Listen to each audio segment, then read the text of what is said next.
Good morning, boys and girls. Mr. Snell coming to you live from my office this time. Today we're going to read a book together. The American Heart Association sent out a calendar to me of activities we could do during our time off.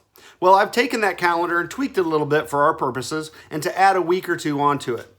Now, today's activity on that calendar is a rest day, a day when we get to take a day off from physical activity and we get to do something relaxing, enjoyable, to let our muscles recover. So today, we're going to read a book together. First off, though, let's wish some happy birthdays. So, happy birthday to Elizabeth M., Briley B., yesterday was Nola M., and today, Damian H. So happy birthday to those students. All right, boys and girls, let's get ready to read a book.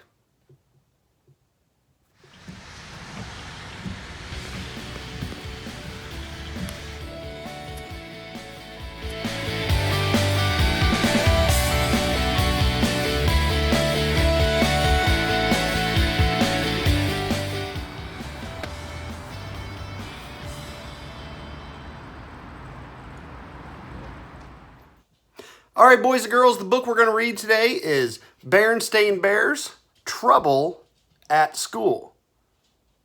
This is a great book. How many of you have ever been in trouble, maybe not at school, but because of something that happened at school? Well, that's what this book is about. So let's get started.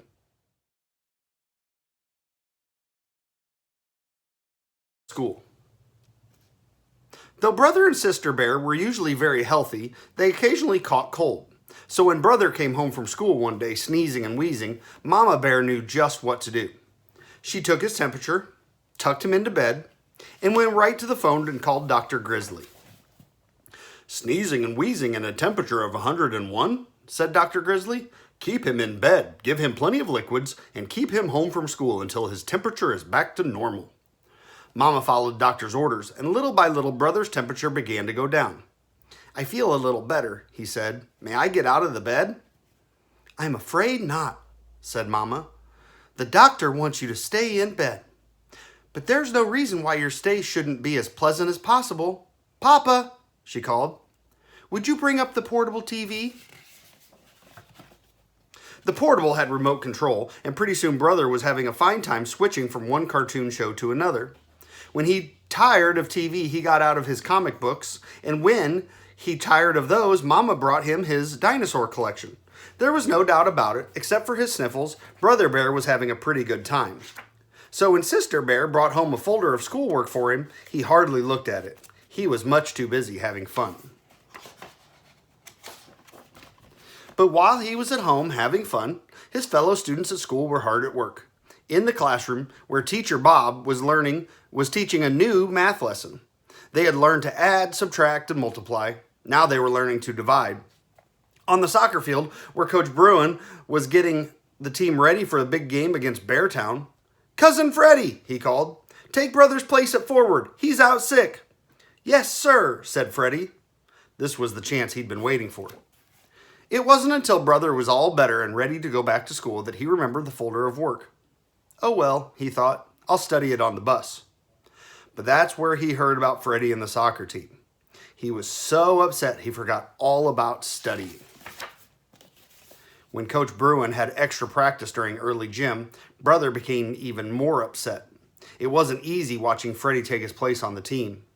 Then, when Brother got back to class, Teacher Bob said, "I certainly hope you studied that work folder because we're going to have a quiz." "A quiz?" said Brother. "On what?" "On division, of course," said Teacher Bob as he handed out the quiz papers. Brother might have managed even then. He was good with numbers and might have worked things out if only he'd been able to concentrate. But all he could think about was Cousin Freddie out there kicking field goals while he sat on the bench. The quiz was a disaster. Not only did Brother get every problem wrong, but Teacher Bob wrote on the paper, "Very poor, must be signed by parent." Brother didn't know which was worse, the soccer mess or the quiz disaster.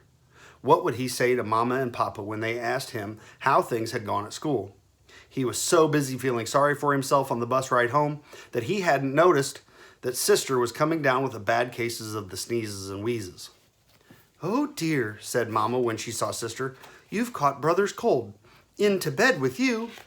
She and Papa were so busy attending to Sister that they forgot to ask Brother how things went at school, and he didn't tell them. And the next morning, when the school bus came, Brother didn't get on the bus. He hid in the tall grass until the bus was out of sight. The squirrels and bluebirds were puzzled. Brother was usually happy and cheerful, but not this morning. This morning he looked unhappy and angry too. Phooey! Brother shouted, kicking a stone. But kicking the stone reminded him of soccer, and that just made him angrier. The bluebirds took off and the squirrels scattered.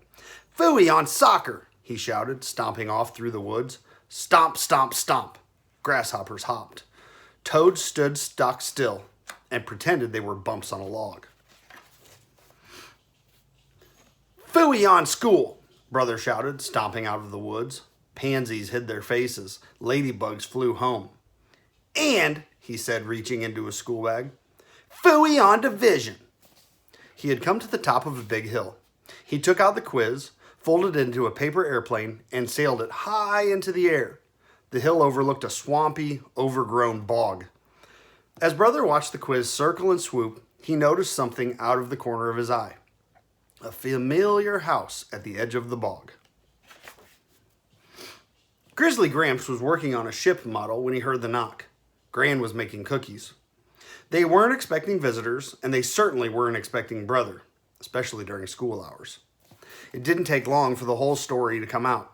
Gramps and Gran listened quietly as Brother told them about catching cold, the folder of work, the soccer mess, the quiz disaster, the missed bus, and the paper airplane.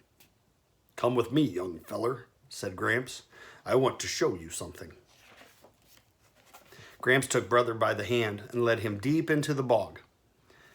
There, he said, that's what I want to show you.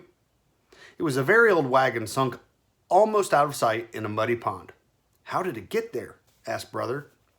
It wasn't easy, said Gramps. I went to a lot of trouble getting that old wagon into this swamp. Then with a twinkle in his eye, he said, just the way you did getting in over your head at school. It happened a long time ago when I took a wrong turn, just the way you did when you didn't study that schoolwork that Teacher Bob sent home. Well, instead of admitting my mistake and backing up, I just pushed ahead until I was in so deep there was no getting out. And you lost the wagon, said Brother. Yep, said Gramps, but I learned a valuable lesson.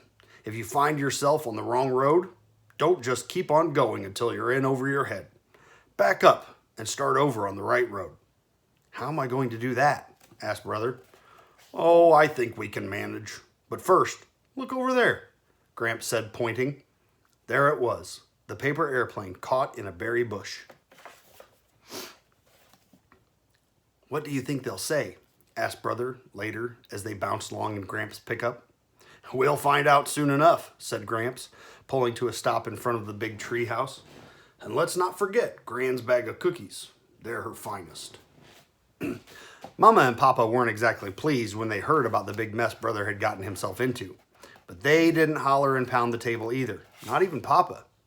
He looked like he might be going to when he saw the paper he had to sign. Gramps had tried to flatten it out, but it was still pretty wrinkled. What happened to this? He asked. Oh, said Gramps, it just sort of got folded a bit. That's when we brought out Gran's cookies. There were 10 of them. Let's see now, he said. There are 5 of us, counting Sister. So how many cookies do we each get? 2, of course, said Brother, dividing them up. Don't look now, young feller, said Gramps with a wink, but you just divided 10 by 5. Is that all there is to do to dividing, said Brother. That's all, said Gramps. Come along, said Mama in a no-nonsense voice. Where are we going? Asked Brother. To school, Mama said as they got in the car. But it's so late, protested Brother.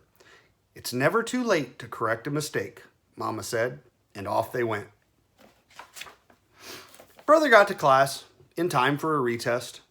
The class hadn't done very well on the division quiz, so Teacher Bob was giving them a second chance. Brother really concentrated and did much better.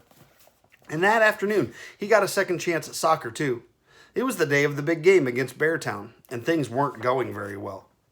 Brother, said Coach Bruin, I want you to get in for Freddie. I don't think he's quite ready for first team. Glad to help, Coach, Brother said as he ran out onto the field. You know what they say, it's never too late to correct a mistake. How true that is, boys and girls. It is never too late to correct a mistake. All right, well, I hope you enjoyed our book for today. I hope you guys are doing good at home still. Tomorrow we're going to get right back into working out. It's good to see you guys again. Hope you're enjoying our videos. And as I always say, stay active and stay fit. See you next time.